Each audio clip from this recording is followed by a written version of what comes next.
విషయాల్లో కూడా మనల్ని రక్షిస్తానని సెలవిస్తున్నాడు. దేవుని రక్షణ తప్ప ఈ లోకంలో మనల్ని ఏది కూడా రక్షించలేదని మనము గుర్తుపెట్టుకున్న వాళ్ళమై ఉన్నాము. వారు నీకు మొదపెట్టి విడుదల నొందిదిరి, నీ అందు నమ్మిక ఉంచి సిగ్గుపడక పోయిరి. దేవుని నామమునకు స్తోత్రములు. మనం చూసినట్టయితే మరి దేవుని అందు మొదపెట్టి దేవుని అందు నమ్మిక ఇచ్చిన వారు ఎవరు కూడా పరచబడలేదండి. ఆలస్యమైనప్పటికీ కూడా దేవుడు తన నమ్మిన బిడ్డల గొప్ప కార్యాలు, ఆశ్చర్య కార్యాలు, మరి అద్భుత కార్యాలు చేయి దేవుడై ఉన్నాడు. తన బిడ్డలనంట ఎప్పుడు కూడా ఆయన సిగ్గుపరచలేదు. అంతే కదండి. మరి యేసు ప్రభు పుట్టక మునుపు 2000 సంవత్సరాల క్రితమైన పుట్టి ఇప్పుడు 2024 వరకు కూడా ఎవరు కూడా దేవుడు నమ్మిన బిడ్డలు సిగ్గుపరచబడలేదండి. తన ఎందున్న బిడ్డలను ఆయన గణపరుస్తూ, మయంపరుస్తూ, రక్షిస్తూ, మరి ఆదరిస్తూ, నడిపిస్తూ, స్వస్థపరుస్తున్నాడు. కానీ ఎవరిని కూడా దేవుడు సిగ్గుపరచలేదండి. దేవుడి నామమునకు స్తోత్రములు. మరి 9వ వచనం చూసుకుంటే, గర్భము నుండి నన్ను తీసిన వాడు నీవే కదా, నేను నా తల్లి యొద్ద సాన్యపానం చేయుచుండగా నీవే కదా నాకు నమ్మిక పుట్టించితివి. దేవుడి నామమునకు స్తోత్రం. మరి తల్లి తన గర్భంలో పుట్టిన బిడ్డను మరచినా నేను మరోనన్న దేవుడు మరి గర్భంలో రూపింపబడక మునిపే, భూమి పునాదులు వేయబడక మునిపే దేవుడు మనల్ని ఏర్పరచుకున్నాడంట. గర్భంలో ఉన్నప్పుడు చూసింది దేవుడు. మరి మన తల్లి దగ్గర మనం పాలు తాగినప్పుడు మనకు దేవుని యందు నమ్మిక పుట్టించిన వాడు ఆయన అని దేవుని వాక్యము సెలవిస్తుంది. గర్భవాసి అయినది మొదలుకొని నాకు ఆధారము నీవే, నా తల్లి నన్ను కన్నది మొదలుకొని దేవుడవు నీవే. అవును కదండి.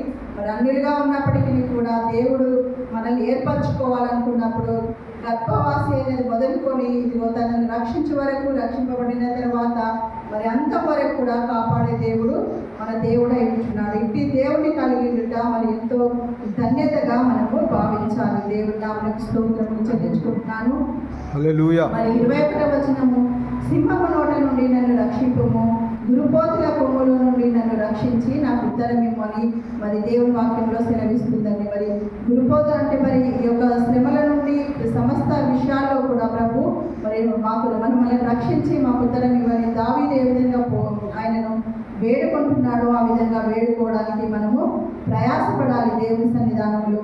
నీ నామము నా సహోదరులకు ప్రచురపరచెదెను, సమాజ మధ్యమున నిన్ను స్తుతించెదెను. దేవుని నామమునకు స్తోత్రములు.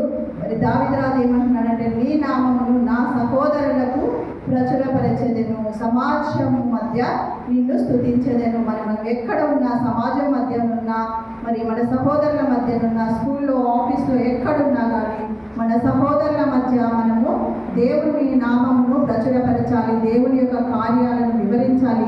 దేవుని గురించి చెప్పడానికి మనము వెరవవద్దు, సిగ్గుపడవద్దు, భయపడవద్దు. ధైర్యంగా దేవుని విషయం మనము చెప్పాలి. ఆయన సాక్షి బిడ్డలంగా మనము నిలబడాలి. దేవుని నామమునకు స్తోత్రం. మరి 23వ వచనం చూసినప్పుడు, యెహోవా యందు భయభక్తులు గల వారులారా ఆయనను స్తుతించుడి, యాకోబు వంశస్థులారా మీరందరూ ఆయన నామమును ఘనపరచండి. మరి ఇశ్రాయేలు వంశస్థులారా మీరందరూ ఆయనకు భయపడుడి.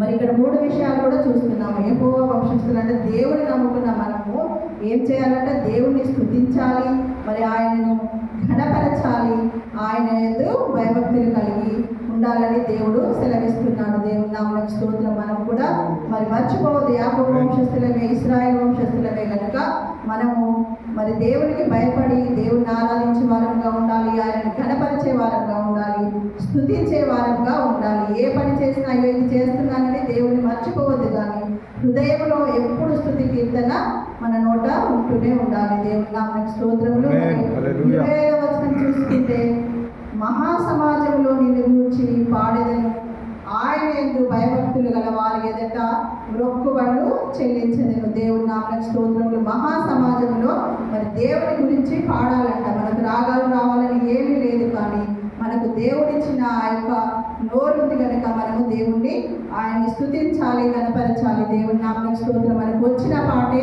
మనము దేవుని సన్నిధిలో పాడాలి. ఆయన యందు భయభక్తులు గల వారి ఎదుట మొక్కుబడులను చెల్లించాలంట దేవునికి. దేవుని నామమునకు స్తోత్రములు.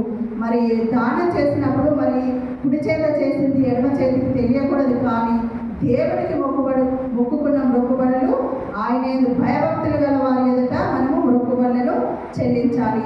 అది దేవుడు మనకు సెలవిస్తున్నాడు. దేవుని నామమునకు స్తోత్రములు. హల్లెలూయా. అజ్ఞాన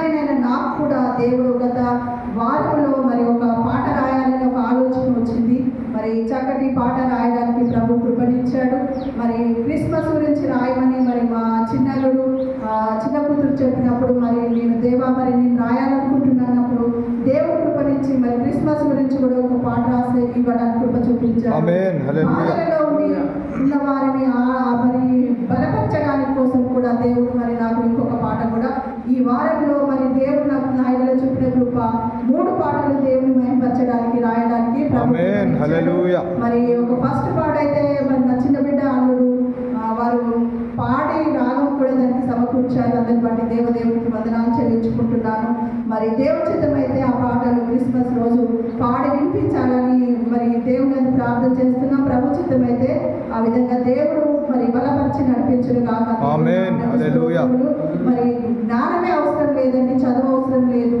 దేవుడి సన్నిధానంలో ఉన్న వారిని దేవుడు ఏ విధంగానైనా కృప చూపిస్తాడు. నాకు నిజంగా చెప్పాలంటే రాయడం కూడా మరి దీర్ఘాలు ఒత్తులు సరిగ్గా రాని నన్ను ప్రభు నిలబెట్టి పాటలు రాయించుకున్నాడంటే అది దేవుడి కృపయనే దేవుడు నామమునకు స్తోత్రం కలుగును గాక.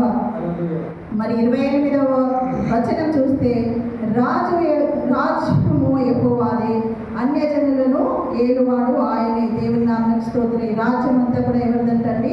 యెహోవాదే.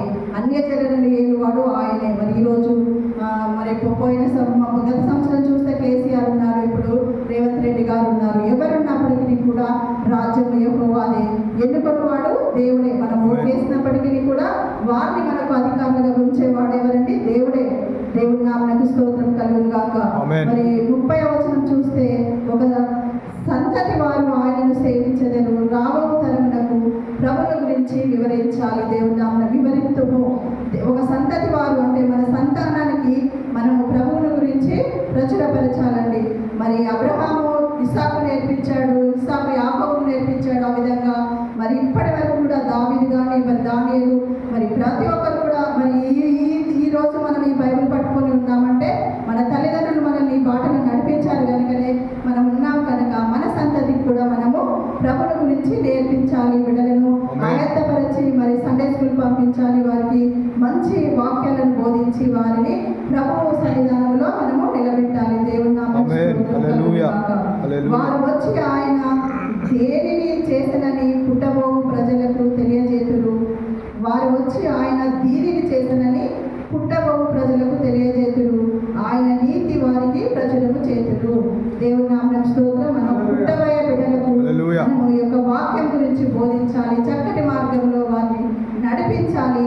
దేవుడి యొక్క నీతిని వారికి చెప్పి వారిని నీతి బాటలో మనం నడిపించాలి. దేవుడికి కృప, ఇది ధన్యత మనకందరికీ అనుగ్రహించి దేవుడు ఉంచునుగాక. ఆమేన్. ఆమేన్.